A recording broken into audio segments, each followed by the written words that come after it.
Hey guys, this is the best-selling hot water boiler and dispenser on Amazon. I bought this for 60 bucks 2 years ago, and now with 20% inflation, the price has risen to 72 bucks. This worked flawlessly until just a few days ago when it wouldn't power on. For your information, we only use this for 4 to 5 months in the cold season only. Prior to this, we had the Rose Hill brand hot water boiler, which was plugged in constantly for the entire 3 year period. And it was still working well at the end, but we had to discard it because parts of the metal started to rust. This is why we now unplug this before we go to sleep and plug it back in when we wake up. And this is to help to minimize the calcium buildup in the tank and also to prolong the life. Okay, first make sure you empty out all the water. I still have a little bit left. Let me go pour that out. Then unplugged. Flip it upside down. Gonna need a Phillips screwdriver. If you got a power tool, it's gonna be quicker. Take out the screw, one of these little screw. And then you're gonna have to pry open area here with a flathead screwdriver. Be careful with these two notches here. It goes in, so you don't wanna pry up here, and then you'll break these two tabs. And later when you go back, you're gonna put those back into those two holes, okay? So get that out. Then we got two more Phillips head screws. This is a long one, about an inch and a half. Okay, once you get that out, this will come out. You can unplug it, but you don't have to. You just dangle it there. And then on this control board here, there's another small Phillips screw right there.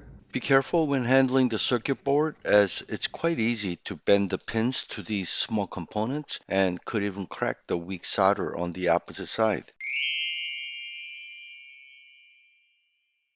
The first thing that I always check is for a blown fuse, but the fuse was just fine. Okay, so I think I found the problem. This is similar to the mini cooler that I just recently fixed. You can see the solder here and here. They're kind of broken off, so I'm gonna have to resolder that piece. Hey, I'm no soldering expert, but here's what I did. First, I contacted the soldering tip to the pin that's sticking out for a few seconds to apply some heat to it. And then I lightly melted tiny drop of soldering wire a couple of times. The beauty of this soldering is the melted solder quickly fills the cracked hole and builds a nice dome over the cracked area. I repeated the same process for the second pin. Hey, I think that turned out pretty good for an amateur, but I'm sure experts can do a better job. Afterwards, I plugged it in, and if it's working, some of the lights on the front control panel should lit up, but it didn't, so the troubleshooting continued. Okay, so the water heater is upside down, and I noticed there's another board underneath this dispenser. So when you just lift it up, then this bottom will pop out, okay? And you got the board here. I found another cracked solder on this board, so had to resolder that one as well. Darn, that still didn't fix the problem, and I couldn't find any more bad solders with my naked eye, since as you get older, you can't really clearly focus on small close-up details. So I ended up buying this magnifying glass, and it helped me to pinpoint one more hairline crack on the first main board. And once that was soldered, the unit magically started working again. Hooray! So in total, I had to resolder 4 spots, but it could have been that the first three were just bad solders that were still working somehow, but had the potential to fail in the future.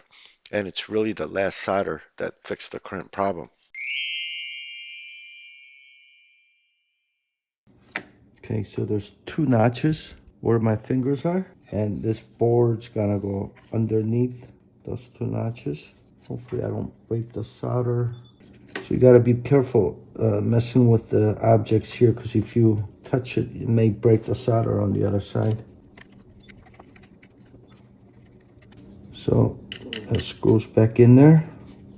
Okay, now when you put this back, you see this water hose here?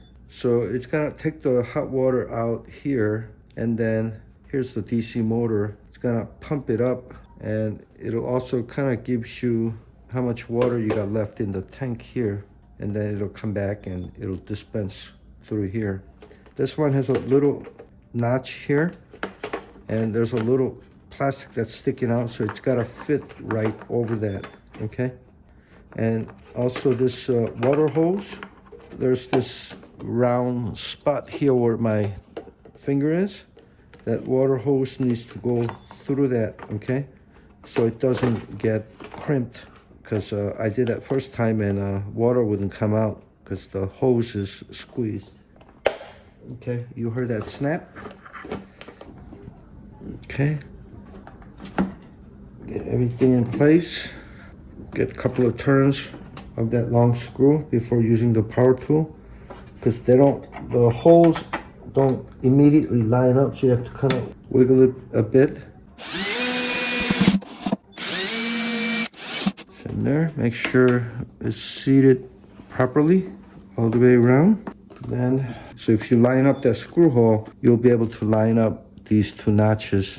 That's gonna go into a little opening slot on this side. And you snap it in. Get that final screw put in.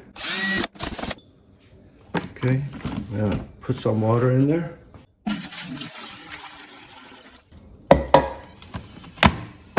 It's not hot yet, but I want to see if it dispenses.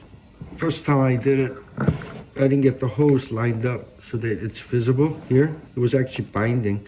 So let me see, make sure it's unlocked. Okay, so the water dispenses. It's not hot, but the water comes out. Just saved another 80 bucks.